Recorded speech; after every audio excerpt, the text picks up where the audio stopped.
नमस्कार, मेरा नाम ज्ञानेश्वर है और आपने देखना शुरू किया है लाइव सिटी। मेरे साथ रोज की तरह दिल्ली से जुड़ रहे हैं देश के जाने माने सीनियर जर्नलिस्ट अजीत द्विवेदी जी।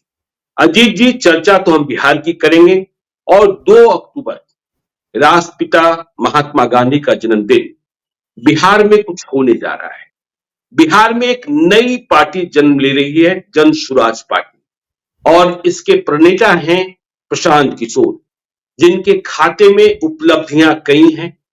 चाहे नरेंद्र मोदी का अभियान हो, चाहे नीतीश कुमार का अभियान हो, चाहे ममता बनर्जी की बात कर लें, जगन रेड्डी की बात कर लें, चंद्रबाबू नायडू की बात कर लें, अरविंद केजरीवाल की बात कर लें, बिहार उनका पैतृक प्रदेश है और वे कह रहे हैं कि अब हमने चुनाव लड़ाना छोड़ा है, चुनाव लड़ने आए और बिहार को बदलने आए हैं। जो हमने कमाया है सब बिहार को समर्पित कर देंगे। और वे यह भी कहते हैं कि हमारी लड़ाई या तो अर्श की है या फर्श की है, हम बीच में नहीं। तो देखिए, चुनाव के 14 महीने पहले बिहार में जनसुराज की चर्चा तो शुरू हो गई। 2 क्षेत्रीय पार्टियां, जेडीयू, हम बड़ी पार्टियों की बात कर रहे हैं, और राष्ट्रीय जनता दल, वहां भी छटपटाहट है। अभी आपने देखा, हमने देखा कि जो लाइव सिटी ने पोल कराया, ऑनलाइन पोल कराया, वहां टक्कर हो गई आरजेडी और जनसुराज में। तो 243 विधानसभा क्षेत्र, सभी विधानसभा क्षेत्र में प्रशांत किशोर चुनाव लड़ेंगे। यह भी कई चुनावों के बाद बिहार में होगा कि कोई एक पार्टी सभी विधानसभा क्षेत्रों में उम्मीदवार दे। नीतीश कुमार की उम्र का भी ख्याल है, बिहार को ख्याल है, हमें आपको भी ख्याल है। नीतीश कुमार की ईमानदारी पर कोई बट्टा नहीं लगा सकता, यह भी सच है। लेकिन उम्मीद और नाउम्मीद, फिर जेडीयू के भीतर अंतर विरोध, आरजेडी के भीतर आप देखते ही रहते हैं कि जब मौका मिलता है तेजस्वी यादव विदेश यात्रा पर निकल जाते हैं छुट्टियां मनाने। लेकिन जब प्रशांत किशोर जनसुराज की स्थापना कर रहे हैं और 2 साल से पद यात्रा कर रहे हैं बिहार के गांव का, गाड़ी यात्रा नहीं कर रहे, रथ यात्रा नहीं कर रहे, और वे कह रहे हैं कि हम बिहार का विजन डॉक्यूमेंट नहीं, हर पंचायत का विजन डॉक्यूमेंट देंगे। तो 2 अक्टूबर के बाद देखिए, जेपी नड्डा का कार्यक्रम फिर से बन गया।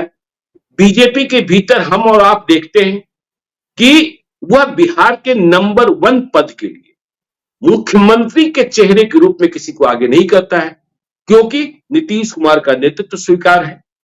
जब नीतीश कुमार उधर चले जाते हैं तो कुछ बातें होती हैं, लेकिन जैसे ही नीतीश कुमार आते हैं, बीजेपी खुद को नंबर 2 मान लेती है। अब नंबर 2 मतलब डिप्टी सीएम 1 हो जाए या 2 हो जाए, इससे क्या फर्क पड़ता है। तो 2 अक्टूबर के बाद पटना का वेटनरी कॉलेज गवाह बनेगा जनसुराज पार्टी की स्थापना का। तो इसके बाद आप बिहार की राजनीति में क्या परिवर्तन देख रहे हैं, क्या संभव है? देखिए ज्ञानेश्वर जी, अभी 2 दिन हम झारखंड में थे।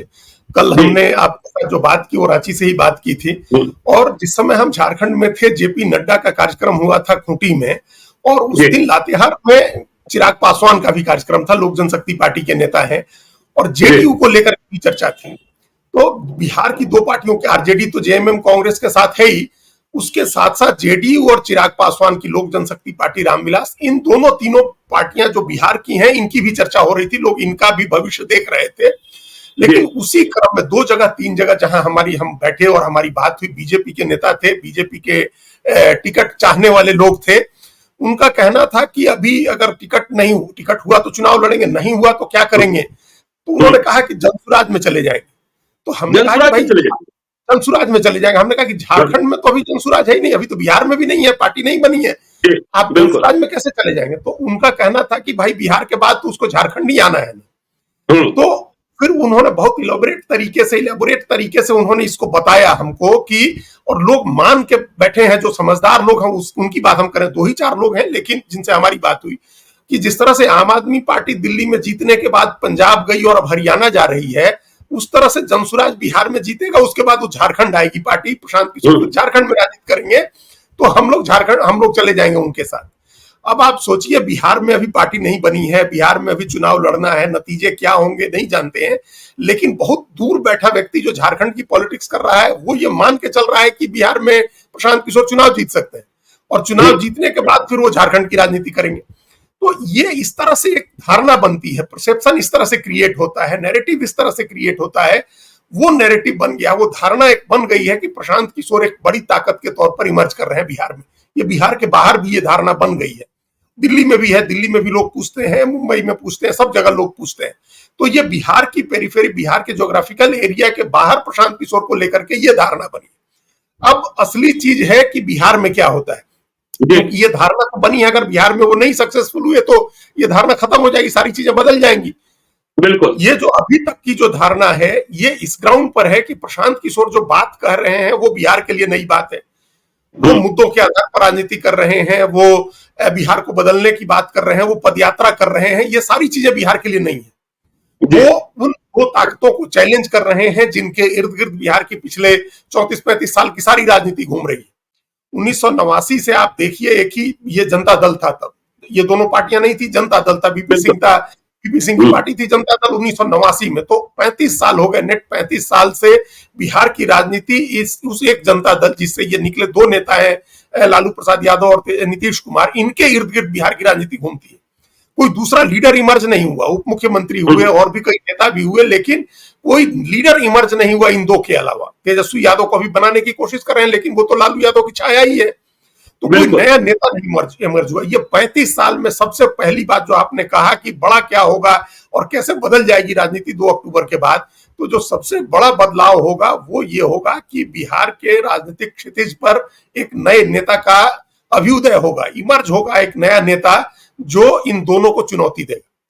अब ये इस बात को लोग कंट्राडिक्ट करने के लिए या बहस में जाने के लिए कह सकते हैं कि भाई और भी नेता इमर्ज हुए, और भी पार्टियां बनी, सहनी की पार्टी बनी है, उपेंद्र कुशवाहा ने पार्टी बनाई, जीतन राम मांझी ने पार्टी बनाई, और भी पार्टियां बनी, बिगड़ी, खत्म हुई पार्टियां, उनसे और इसमें क्या फर्क है? तो एक तो सबसे बड़ा फर्क है चेहरे का, कि प्रशांत किशोर के जैसा चेहरा कोई दूसरा नहीं था जो पार्टी बना करके नेता लोग आए। और दूसरा फर्क है जिस ग्रैंड स्केल पर तैयारी कर रहे हैं प्रशांत किशोर, उस ग्रैंड स्केल पर कोई किसी पार्टी की लॉन्चिंग की तैयारी हम लोगों ने नहीं देखी है, ज्ञानेश्वर जी, हमने तो नहीं देखी है इस तरह की लॉन्चिंग पार्टी की, जो बाकी पार्टियां बनी और चुनाव जीत गई। जैसे अरविंद केजरीवाल ने पार्टी बनाई और वो चुनाव जीत गए, उनकी कोई बहुत ग्रैंड लॉन्चिंग नहीं थी उनकी, और इतने वर्षों तक उन्होंने मेहनत भी नहीं की, कोई पदयात्रा भी नहीं किया। और एक समय तो ऐसा था वो चुनाव लड़े दिसंबर 2013 में और 28 सीटें आ गई उनको बिना किसी उसके एक आंदोलन के, जो अन्ना हजारे का आंदोलन था, उस आंदोलन के दम पर। और दिसंबर 2013 में जीतने के बाद फिर जब 49 दिन सीएम रह के उन्होंने रिजाइन किया तो 1.5 साल तक कोई नाम लेने वाला नहीं था, बिल्कुल 1-1.25 साल तक नाम लेने वाला नहीं था। उन्होंने बिजली को लेकर के आंदोलन किया दिल्ली में, तो कोई पूछने नहीं गया उनको, और अल्टीमेटली किरण बेदी, अनुपम खेर टाइप के लोगों को जाकर के उनका अनशन तुड़वाना पड़ा था। तो ये उस तरह से था, कोई ग्रैंड लॉन्चिंग नहीं थी। आप असम गण परिषद देखिए, किसी की टीडीपी देखिए, कोई ग्रैंड लॉन्चिंग नहीं। उस हिसाब से ग्रैंड लॉन्चिंग एक प्रजा राज्यम की हुई थी, चिरंजीवी ने एक पार्टी लॉन्च की थी, वो तेलुगु फिल्मों के सुपरस्टार हैं जिनके भाई अभी पवन कल्याण उप मुख्यमंत्री आंध्र प्रदेश के, तो प्रजा राज्यम पार्टी बना करके और बड़ी ग्रैंड लॉन्चिंग की थी चिरंजीवी ने।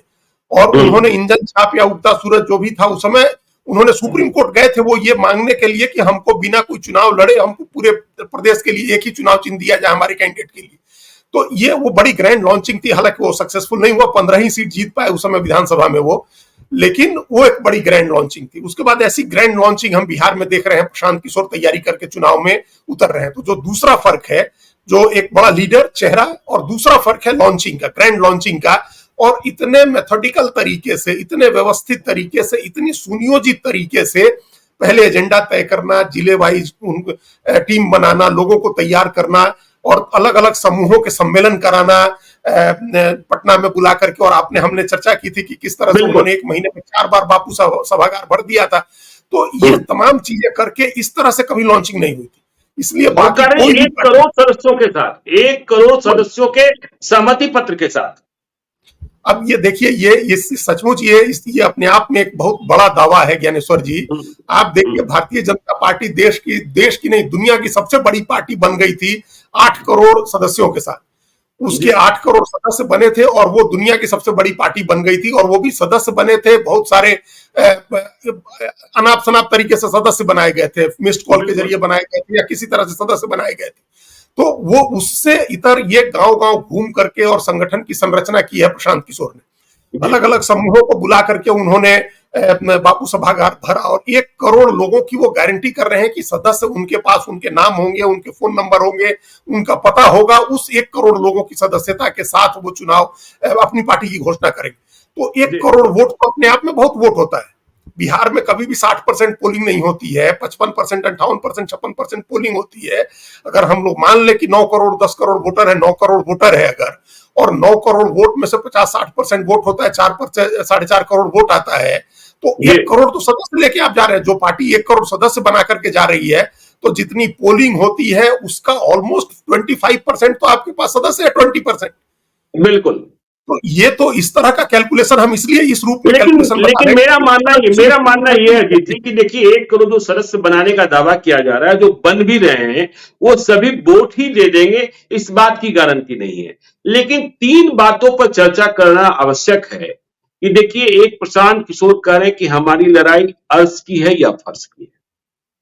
हम ऐसा नहीं होगा कि हम बीच में कहीं रहेंगे। दूसरी बात जो कही जा रही है कि प्रशांत किशोर सवर्ण है, जाति से ब्राह्मण है।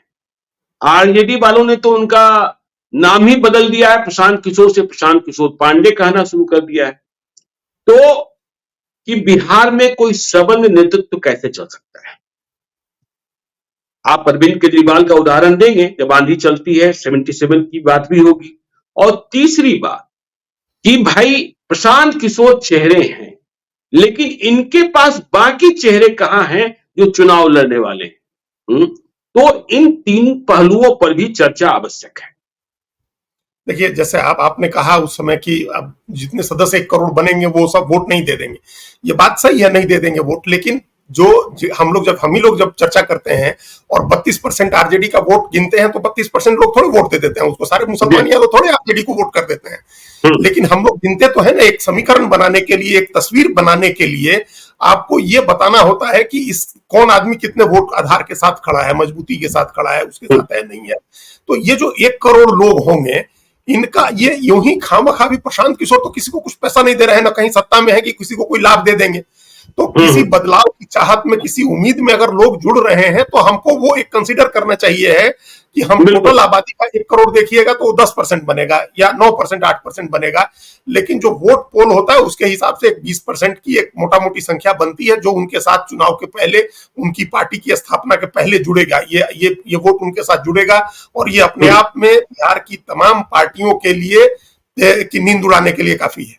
तो ये कितना सदस्य, अभी तो 50-60 लाख सदस्य बनाने हैं भारतीय जनता पार्टी को, और आंधी आई हुई है, नहीं बन रहे हैं 50-60 लाख सदस्य बिहार में। और जहां गुजरात में 2 करोड़ सदस्य बनाने की बात हुई है, वहां के कैसे कैसे किस्से हैं वो हमने बताया आपको कल, हम लोग 2 दिन पहले जब चर्चा कर रहे थे, किस तरह की कहानियां वहां। तो वो सदस्य बनना, अपने आप में सद्भाव दिखाना, बापू सभागार में आकर के भर जाना। आपने महिलाओं का कोई सम्मेलन देखा है? हमको तो नहीं याद आ रहा है कि महिलाओं का कोई सम्मेलन इस तरह से हुआ हो और इस तरह से डाइवर्स क्लास की महिलाएं आई हुई। तो ये एक अपने आप में स्ट्रेंथ तो उन्होंने दिखा दी है, और वो जिस तैयारी के साथ आ रहे हैं, जिस ग्रैंड स्केल पर आ रहे हैं, वो एक और सम्मेलन जो खबर आ रही है कि एक और सम्मेलन करने जा रहे हैं कि दुनिया भर के कई देशों में रहने वाले जो 200 बिहारी हैं वे आ रहे हैं। देखिए, हमने सरकार को देखा है कि वो सरकारी खर्चे पर इन्वेस्टर्स मीट करती है, उन्हें बुलाती है।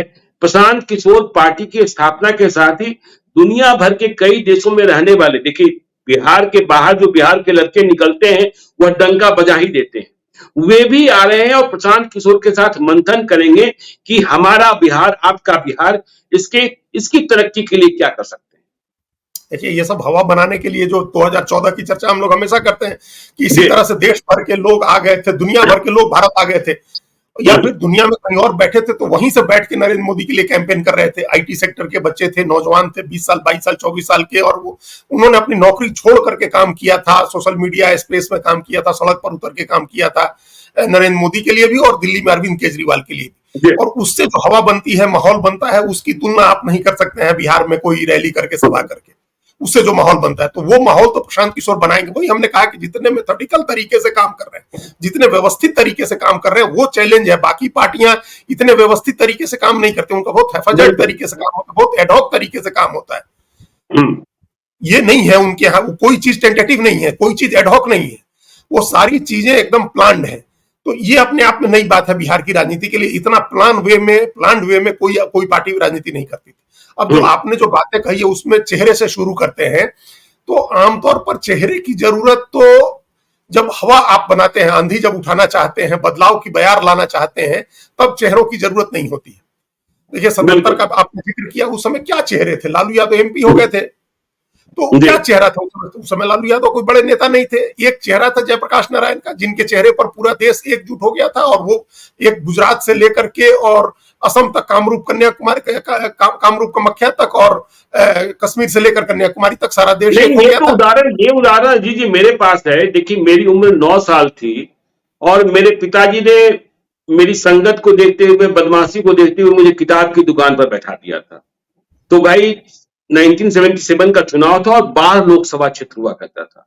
नीतीश कुमार टिकट हासिल नहीं कर पाए थे और धर्मवीर सिन्हा कांग्रेस के उम्मीदवार थे, केंद्र में मंत्री थे, कुर्मियों का क्षेत्र 12 लोकसभा क्षेत्र। तो नीतीश कुमार को टिकट नहीं मिला, कम्युनिकेशन गैप हो गया था। तो देखिए एक श्याम सुंदर गुप्ता को टिकट मिल गया। सभी लोग आश्चर्य कर रहे थे, ये श्याम सुंदर गुप्ता कौन आ गए भाई?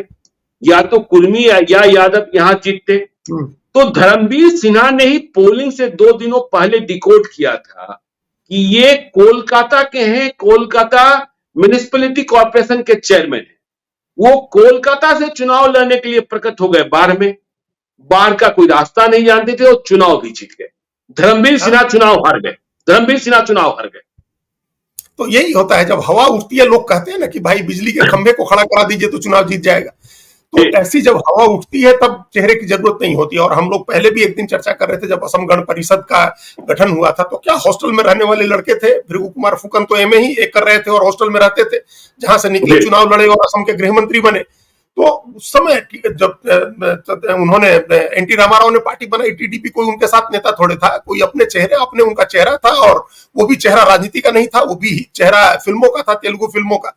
तो इस तरह से पंजाब के कांग्रेसी मुख्यमंत्री को एक मैकेनिक ने चुनाव हरा दिया। देखा नहीं हम सब लोगों ने। इस बार भी किसी बार चुनाव चरणजीत सिंह चन्नी सीएम रहते और चुनाव हार गए। वहां जब एक आंधी चली, जब आंधी उठी तो चुनाव हार जाते हैं बड़े बड़े लोग, और बिना चेहरे के लोग चुनाव जीत जाते हैं।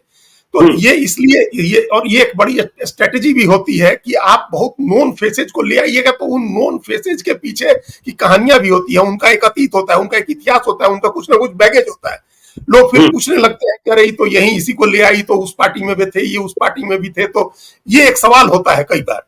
तो कुछ चेहरे तो जरूर ऐसे आते हैं, पार्टी जब आप बनाएंगे तो कुछ ऐसे चेहरे होंगे, लेकिन चुनाव लड़ने वाला जब नया होता है और बदलाव के लिए लोग सोच रहे होते हैं, तो उस नए चेहरे पर लोग ज्यादा भरोसा करते हैं।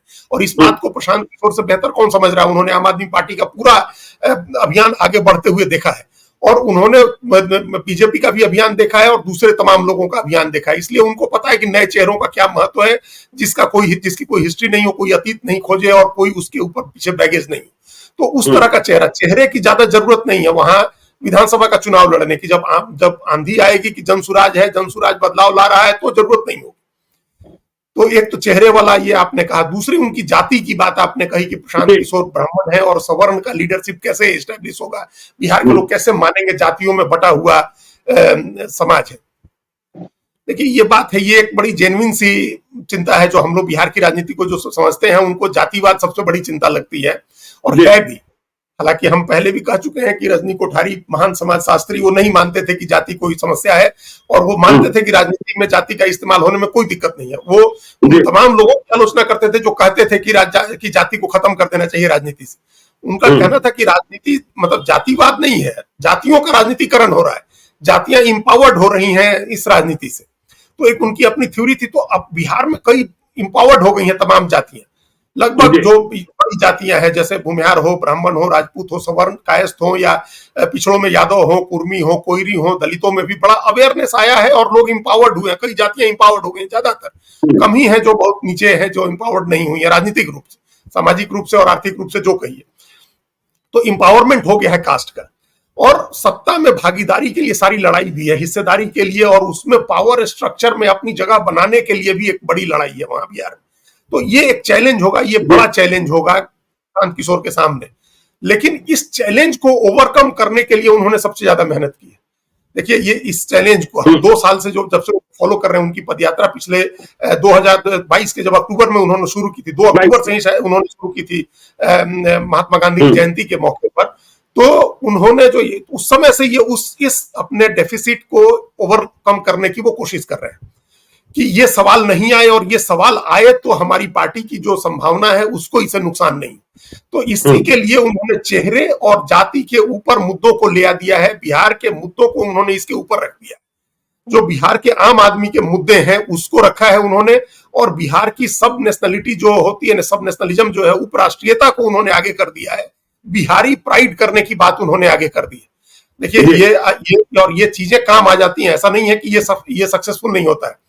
गुजरात में हम सब लोगों ने देखा कि वहां की भी एक राजनीति थी कि क्षत्रिय बनते थे या कोई ओबीसी बनता था या मोदी बनते थे, मोदी कह रहे हैं पटेल बनते थे, तो पटेल होते थे या क्षत्रिय होते थे, जैसे शंकर सिंह वाघेला हुए या उसके पहले माधव सोलंकी हुए या चिमन भाई पटेल हुए या केशु भाई पटेल हुए, तो एक ट्रेंड था, कास्ट जो मजबूत कास्ट थे उनके नेता बनते थे। लेकिन नरेंद्र मोदी बने, जिनकी जाति मोदी है, वैश्य है, उस समय तो वो संभवतः ओबीसी में भी नहीं थे, बाद में आए तो उनको जिताया लोगों ने। जब गुजराती प्राइड और गुजराती सब नेशनलिज्म का उन्होंने खड़ा किया तो लोगों ने जिताया, और आज तक वो जीत ही रहे हैं। ये लगातार 3 चुनाव हुआ जब गुजरात की सभी सीटें जीती उन्होंने, एक सीट छोड़ करके इस बार, नहीं तो बाकी तो सब सीटें जीतते ही थे वो लोग, तो 2 बार। तो ये जो जीत का ये बनता है ना, ये हवा जो बनती है, उसमें दूसरे फैक्टर को आपको ऊपर ले आना पड़ता है। ये बड़ी होशियारी सावधानी के साथ करना होता है। तो वो काम प्रशांत किशोर कर रहे हैं। उन्होंने बिहार के मुद्दों को बना दिया। बिहार में चाहे जिस जाति का व्यक्ति हो, उसको उन्होंने कह दिया कि आप अपने बच्चों के लिए वोट करिए, आप बिहार के लिए वोट करिए, आप बदलाव के लिए वोट करिए। उन्होंने जाति और धर्म दोनों का बैरियर तोड़ने की कोशिश की है। वो बड़ी हिम्मत के साथ मुस्लिम बस्तियों में जाकर के कहते रहे थे कि इसी तरह से आप लोग बीजेपी को हरवाने के लिए और नरेंद्र मोदी के नाम का डर दिखा करके आपका वोट लोग लेता रहेगा, तो आप लोग ऐसी नालियों के बीच और ऐसी गंदगी के बीच रहेंगे और आपका बच्चा कुछ नहीं कर पाएगा। ये इतनी हिम्मत से जाकर के ललकारना एक बड़ी बात थी जो उन्होंने किया है। इसका फायदा वो होगा अब अगले दिन जब उनकी पार्टी बन जाएगी और वो बिहार के मुद्दों को लेकर के, सब नेशनलिज्म को लेकर के, कास्ट और कम्युनिटी का बैरियर जब वो तोड़ेंगे, उसमें राजनीतिक लाभ कितना होता है, उस समय क्या एजेंडे वो ले आते हैं, ये देखना होगा। लेकिन ये एक अभी भी उनके साथ एक समस्या रहेगी, कास्ट वाला, चूंकि बाकी लोग इसको हाईलाइट करना चाहेंगे, बाकी पार्टियां करेंगी हाईलाइट इसको। चलिए, तो देखिए, लेकिन 2-3 बातें और वे कह रहे हैं। जैसे वह कह रहे हैं कि पिछले 30 वर्षों में बिहार के मात्र 1250 परिवार हैं, 1250 परिवार, इनके ही लोग विधायक, विधान पार्षद और सांसद बने हैं।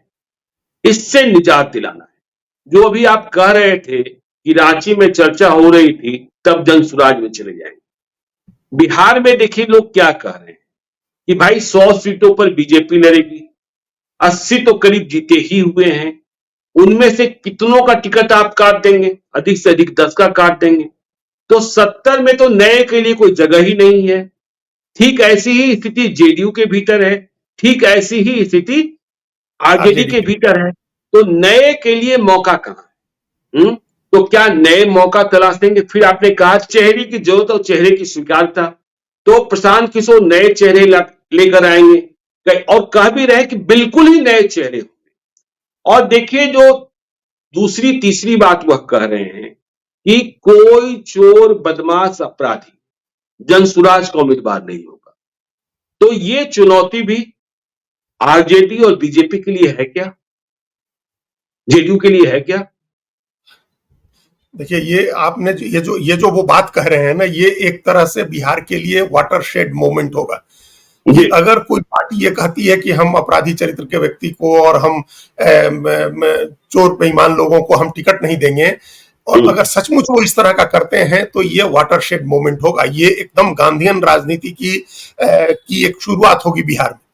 बिहार में अभी तक तो, बिहार में क्या पूरे देश में अभी तक यही माना जाता है कि जीत सकने की क्षमता वाले को हम टिकट देंगे, जो जीत सकता हो, अपने दम पर भी जिसकी कोई हैसियत हो, अपने दम पर भी जो कुछ वोट ले आ सकता हो, जिसके पास पैसे हो, किसी तरह से कमाए हुए पैसे हो, बाहुबल हो जिसके पास हो, इस तरह का उम्मीदवार खोज करके लोग देते हैं। अपने अच्छे कर्मठ योग्य कार्यकर्ताओं नेताओं की कीमत पर बेईमान भ्रष्ट और बाहुबली लोगों को टिकट दिया जाता है। और ये सब हर पार्टी में होता है। अपने योग्य कर्मठ कार्यकर्ताओं को छोड़ करके, पढ़े लिखे समझदार लोगों को छोड़ करके, समाज के लिए कुछ करने की इच्छा रखने वालों को छोड़ करके, चाहे वो यादव हो, कोयरी हो, कुर्मी हो, दलित हो, हर पार्टी में हर जाति में अब ऐसा नहीं रह गया है कि इन जातियों में पढ़े लिखे या अपने दम पर कुछ अचीव किए ईमानदार लोग नहीं है। हर जाति में लोग हैं, उनको छोड़ दिया जाता है और बाहुबली खोज करके, पैसे वाला खोज करके लोग टिकट देते हैं। तो ये ट्रेंड अगर बदलता है तो ये वाटरशेड मोमेंट होगा और बिहार से ये मोमेंट चल करके पूरे देश में पहुंच सकता है। उस दिन तो आप कह ही रहे थे कि अब इस बात की भी चर्चा है कि अरविंद केजरीवाल जाएंगे बिहार में, और अरविंद केजरीवाल अगर बिहार जाते हैं चुनाव में तो वो एक बड़े बदलाव का एक संकेत होगा, एक और एक मिलकर के 11 होने का संकेत होगा। और उसके बाद ये भी चर्चा है कि अगर बिहार में प्रशांत किशोर जीत गए और 2 राज्यों में अरविंद केजरीवाल है तो ये दोनों मिलकर के क्या देश बदल देंगे। तो ये एक तरह की चर्चा अभी से शुरू हो गई है। बिल्कुल, आमतौर पर इस तरह की जिज्ञासा, इस तरह की चर्चा, इस तरह का सकारात्मक माहौल किसी नई पार्टी के लिए नहीं होता है। ये चलिए आगे चर्चा करें कि भाई ये चुनौती कितने बने हैं, मतलब जो संस्थापित पार्टियां हैं, जो स्थापित पार्टियां हैं, आरजेडी और जेडीयू, इंडिया ब्लॉक और एनडीए के लिए। देखिए, तो अभी उस पर आपने कहा, अपने ओपनिंग रिमार्क्स में आपने ये बात कही कि जेडीयू में लगातार अंतर्विरोधी चल रहा है। लोग यहाँ जब मिलिए, किसी से मिले, हमको झारखंड में बताया, किसी ने दिल्ली में भी बताया था, आपसे भी बात हुई होगी, हमको कहा लोगों ने कि भाई 3 खेमे बन गए हैं। अब 3 खेमे बन गए हैं बिहार में। एक खेमा है जो मुख्यमंत्री आवास में बैठा हुआ है, कार्यकारी अध्यक्ष हैं, उनके साथ पूर्व अधिकारी हैं, इन लोगों का एक खेमा है। एक खेमा जो नए इमर्ज करने वाले लीडर हैं, जिनको अभी कुछ जिम्मेदारी दी गई है, वो हैं, और पुराने स्पीकर साहब हैं, एक खेमा उनका है। एक दूसरा खेमा केंद्रीय मंत्री महोदय हैं, उनके साथ प्रदेश के एक आध लोग हैं जो नीतीश कुमार के आसपास रहते हैं। तो ये 3-4 खेमों की चर्चा हो रही है। अब बताइए, 43-45 तो आपके पास एमएलए है टोटल मिला करके, और उसी में 3-4 खेमे बन गए, गुटबाजी शुरू हो गई। और एक आदमी कहीं कुछ लिखता है, कोई बोलता है, तो पार्टी फोरम पर बोलने और उसका जवाब देने के बदले प्रवक्ता आकर के उसको लताड़ लगाने लगते हैं, कुछ भी बोलने लगते हैं प्रवक्ता लोग। तो ये जो कलह है, अंतर कलह है, ये तो जेडीयू को रसातल की तरफ ले जाएगी। एक तो वैसे भी हम लोगों ने देखा, और बड़ा जेन्युइन पोल था, बड़ा ऑब्जेक्टिव पोल था जो लाइव सिटीज पर आपने किया, और उस पोल में हम लोगों ने देखा 10% 12% लोगों की भी दिलचस्पी नहीं है जेडीयू का सदस्य बनने की। नहीं, वो तो बिल्कुल ही निराशाजनक था, बिल्कुल ही निराशाजनक था। वही इतना निराशाजनक है कि लोगों में कोई उत्साह पार्टी को लेकर के नहीं है, लोग नहीं उस पार्टी के साथ जुड़ना चाहते हैं। अब जब इंडिविजुअल भविष्य अपना कोई नेता नहीं देख रहा है जेडीयू में, तो बिहार का भविष्य क्या देखेगा वो जेडीयू। जो इसका मतलब है कि जो कुछ था वो नीतीश कुमार थे, नीतीश कुमार की पूंजी थी, नीतीश कुमार की पुण्यता थी, जिसके दम पर पार्टी राजनीति करती रही। पार्टी का संगठन कहीं नहीं करता है। अगर किसी पार्टी का संगठन हो, पार्टी के पास तैयारी हो, कार्यकर्ता हो, तो इस तरह की स्थिति थोड़ी होगी। आजकल तो सोशल मीडिया के पोल में जिसके 10 वोट होते हैं उसको भी 100 वोट मिल जाता है। इक्विपमेंट बदल के अलग अलग आईडी से, अलग अलग हैंडल से लोग वोट कर देते हैं। तो वो सब करने के लिए भी आपके पास संगठन नहीं है, और उस बीच कलह इतनी है, लड़ाइयां इतनी है, और नीतीश कुमार की सेहत साथ नहीं दे रही है, जो आपकी एकमात्र पूंजी है। और आप आरजेडी की तरफ देखिए, तेजस्वी यादव 7 दिन की यात्रा करते हैं, उसके बाद 3 हफ्ते, 1 हफ्ते की यात्रा होती है, 3 हफ्ते की छुट्टी पर चले गए, और उसके भी यात्रा पर निकलने के भी हफ्ते 10 दिन पहले ही छुट्टी पर से लौट के आए थे। तो वो उनकी एक जो अगंभीर नेता की छवि है, वो छवि बदल ही नहीं रहे हैं। वो पार्ट टाइम पॉलिटिशियन की जो छवि उन्होंने बना रखी है उसको नहीं बदल रहे हैं। और केंद्र सरकार की जो एजेंसियां हैं वो हर हाल में आरजेडी को निपटाने में, खत्म करने में लगी हुई है। बिल्कुल, उनको है कि किसी तरह से उलझा करके रखना। अभी हम लोगों ने देखा कि कैसे पूरे परिवार को फिर बुलाया गया है राउज एवेन्यू कोर्ट में दिल्ली में, और पहली बार ऐसा हुआ कि तेज प्रताप यादव का नाम भी उसमें आ गया। वो आरोपी नहीं बनाए गए हैं, लेकिन समन उनको भी किया गया है। और ये ऐसी चर्चा है कि एक जमीन कोई जब तेज प्रताप और तेजस्वी दोनों के नाम से रजिस्ट्री हुई है, तो एक भाई को कैसे छोड़ा जा सकता है। तो ये बात पता चला कि कोई सप्लीमेंट्री चार्जशीट आई जिसमें उनको आरोपी बना दिया। इसी तरह से जो सैंक्शन लेना था लालू यादव के खिलाफ मुकदमा चलाने के लिए, वो भी होम मिनिस्ट्री ने सैंक्शन दे दिया। तो अब एक तरह से वो कानूनी मुकदमों में पार्टी फंसी हुई है। और तेजस्वी यादव का एकदम ब्लैक लुस्टर तरीका जो है, उनका जो लापरवाही वाला, एकदम कॉम्प्लेसेंट होकर के वो मान रहे हैं कि हम सबसे बड़ी पार्टी हैं और हम ही अगली बार जीत जाएंगे। नीतीश कुमार को तो लोगों से मोह भंग है, और प्रशांत किशोर पांडे हैं तो सब हमको वोट मिल जाएगा, हम चुनाव जीत जाएंगे 32-34%, 36% वोट पर। तो ये मान करके वो बैठे हैं। कांग्रेस पार्टी तो आप मान लीजिए कि शामिल बाजा है, जिसको शामिल बाजा बोलते हैं, कि वो आरजेडी के साथ, लेफ्ट के साथ आप लग लिए, तो है कहां। मतलब इन सब लोगों की स्थिति अपने बहुत खराब है। ये बिल्कुल। अगर इंडिपेंडेंटली इनकी स्थिति का आकलन करें तो अब मान लीजिए कोई विकल्प ही नहीं हो तो इन पार्टियों में ही किसी को चुनना है तो लोग चुनेंगे। अगर प्रशांत किशोर का विकल्प नहीं होता, जनसुराज का विकल्प नहीं होता तो लोग क्या करते, लोगों के पास एनडीए या यूपीए जो इंडिया में से किसी एक को चुनना होता और फिर वहां लोगों की मेमोरी में आप भरते कि 2005 के पहले का टाइम आ जाएगा, जंगल राज आ जाएगा, तो मजबूरी में लोग आरजेडी को छोड़ करके, इंडिया को छोड़ करके एनडीए को चुन लेते। अभी तक तो यही होता रहा था, ऐसी ही पॉलिटिक्स इसी कार्य पर चल रही थी, ट्रेडिशनल पॉलिटिक्स बिहार की।